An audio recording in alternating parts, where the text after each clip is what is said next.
From the lollipop forest to the ugly sweater room, every inch of the Manor house at Wildwood Metro Park sparkles with Christmas cheer. For 45 years, volunteers have decorated the Manor house as a gift to the community.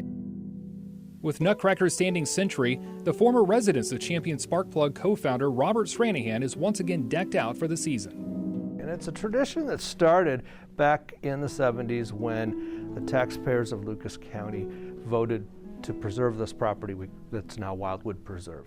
It's a thank you that continues to this day, although this year, amid the coronavirus pandemic, visitors won't be able to tour the rooms in person.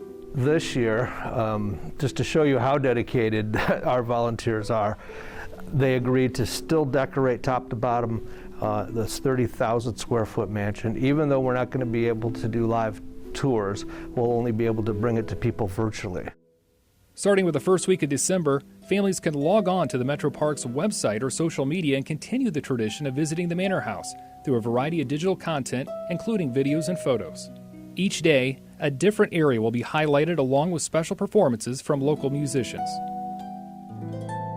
This is your first look at what's going to show up on your computer screens in our virtual holidays at the Manor House. Just like the last 4 decades, the decorating process began nearly a year in advance when decorators submit proposals for displays to a selection committee. I marvel at the fact that everything is different every year.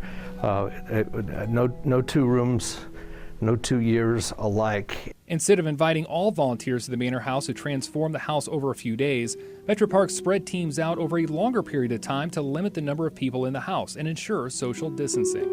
The volunteers are as devoted as ever, and maybe more, to bringing some holiday cheer this year.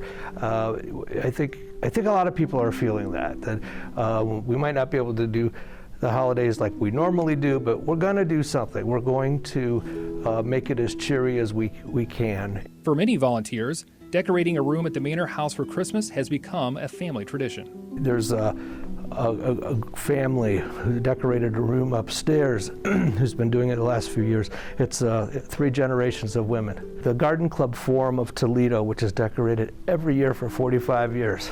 Some of the same folks, many of the same folks actually, still involved. As an event that was born as a thank you to the community, that motivation continues to this day, and I think it means even more in 2020.